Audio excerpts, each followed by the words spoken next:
అందరికీ శుభోదయం అండి. నేటి సాక్షి పేపర్ హెడ్లైన్స్ ఒకసారి చూద్దాం. కార్గిల్లో నైట్ ల్యాండింగ్, మళ్ళీ సహీనాయే. బంగ్లాదేశ్ సార్వత్రిక ఎన్నికల్లో పాలక అవామీ లీగ్ నెగ్గింది. ప్రధానిగా షేక్ హసీనా వరుసగా 4వసారి పగ్గాలు చేపట్టనున్నారు. ప్లాస్టిక్ ఆహారం, మనం తినే ఆహారంలో హాని చేసే ప్రమాదకరమైన రసాయనాలు ఉన్నట్లు ఓ అధ్యయనంలో తేలడంతో ఆందోళన రేగుతుంది. స్టోర్ రూమ్లో నిద్రించాను. డేటాబేసిక్ కార్పొరేషన్ అధిపతి డాన్ లైన్స్ తనను సంస్థ స్టోర్ రూమ్లో పడుకోమన్నాడని నారాయణమూర్తి చెప్పారు. సోనియా గాంధీపై ఎవరు పోటీకి దిగొద్దు. ప్రత్యేక రాష్ట్రం ఇచ్చిన సోనియాని తెలంగాణ నుంచి లోక్సభకు పోటీ చేయాలని కోరామని డిప్యూటీ సీఎం భట్టి విక్రమార్క వెల్లడించారు. తెలంగాణపై ప్రేమ ఉన్న ఏ పార్టీ కూడా సోనియాపై పోటీకి దిగొద్దని సూచించారు. రైతులకు మరింత సహకారం, 40 రోజులే గడువు. కాంగ్రెస్ 6 గ్యారెంటీల అమలుకు లోక్సభ ఎన్నికల షెడ్యూల్ కారణంగా నెల రోజులు ముందుకు వచ్చిన గడువు. కొత్త ప్రభుత్వం అధికారంలోకి వచ్చి నెల రోజులు పూర్తి. ఫిబ్రవరి 2వ వారం నుంచి ఎప్పుడైనా షెడ్యూల్ వెలువడే అవకాశం. 6 గ్యారెంటీల్లో ఇప్పటి వరకు అమలు చేసింది 2. మిగతా గ్యారెంటీల అమలుకు ఆటంకంగా కోడ్. షెడ్యూల్ గురించి ముందే తెలుసు కనుక కోడ్ పేరిట గ్యారెంటీల అమలు దాటవేతను జనం హర్షించరని అభిప్రాయం. మిగిలిన 40 రోజుల్లోగా అమలుపై కాంగ్రెస్ అధికార వర్గాల్లో సందేహాలు. రేషన్ కార్డులు ఇచ్చి పథకాలు అమలు చేయాలంటే సమయం సరిపోదనే చర్చ. సంక్రాంతికి కొన్ని పథకాలు అమలు చేస్తారని ఆశాభావంతో రాష్ట్ర ప్రజలు. పెన్షన్లు, రైతు బంధు అమలుకు సంబంధించిన డేటా అందుబాటులో ఉన్న తాత్సారం ఎందుకు అనే అనుమానాలు. కోడ్ వస్తే కష్టమే. ప్రజాపాలనపై నేడు సమీక్ష. సీఎం అధ్యక్షతన జరగనున్న సమావేశం. అందుబాటులో ఉన్న మంత్రుల హాజరుకు విజ్ఞప్తి.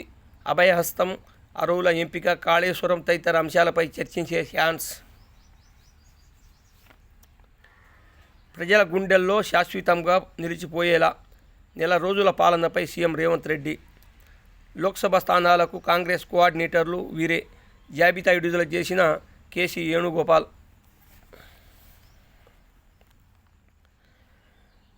నెల రోజుల్లోనే మోదీ సభలు.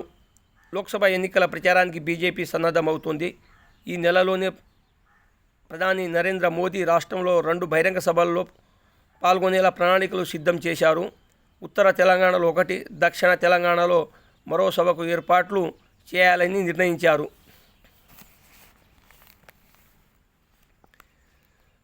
సైబర్ నేరాల్లో తెలంగాణ 3. సైబర్ నేరాలు రోజురోజుకు పెరుగుతున్నాయి. దేశంలో సైబర్ నేరాలపై నమోదవుతున్న కేసుల్లో తెలంగాణ రాష్ట్రం 3వ స్థానంలో ఉండగా మొదటి 2 స్థానాల్లో ఢిల్లీ, హర్యానా ఉన్నాయి.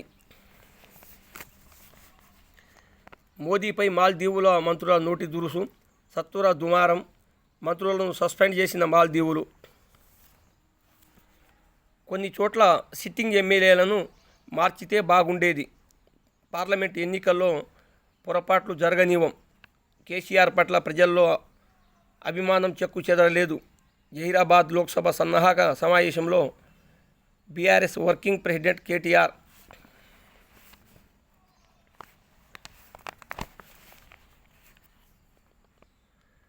పోచంపల్లి ఇక్కత్ పట్టు చీరలు. పోచంపల్లి చీరను పోలిన ప్రింటెడ్ చీర. ఇక్కత్కు ఇక్కట్లు. పోచంపల్లి డిజైన్లకు ముప్పుగా ప్రింటెడ్ చీరలు. డిజైన్ల కాపీ కొట్టి ప్రింటెడ్ చీరల తయారీ. సూరత్లో తయారీ. అతి తక్కువ ధరకే లభ్యం. తగ్గుతున్న ఇక్కత్ పట్టు చీరల అమ్మకాలు. ఉమ్మడి నల్గొండ జిల్లా, వరంగల్ జిల్లాలోనూ 50 ఏళ్ల చేనేత వృత్తిదారుల జీవనోపాధిపై ప్రభావం. ఇందిరమ్మలోకి డబుల్ బెడ్రూమ్ ఇండ్లు. గత ప్రభుత్వం ప్రారంభించిన ఇండ్లు దాదాపు 2.28 లక్షలు. వాటిలో పూర్తయినవి 1.53 లక్షలు. అందులో లబ్ధిదారులకు కేటాయించిన ఇండ్లు 1,06,000, సిద్ధంగా ఉన్నవి 47,000, మిగతా అసంతృప్తి నిర్మాణాలు 76,000. వాటిని పూర్తి చేసి ఇందిరమ్మ లబ్ధిదారులకు కేటాయింపు. మొత్తంగా లబ్ధిదారులకు ఇంకా కేటాయించాల్సిన ఇండ్లు 1.23 లక్షలు. తాజాగా అందిన దరఖాస్తుల నుంచే లబ్ధిదారుల ఎంపిక. సమాప్తం.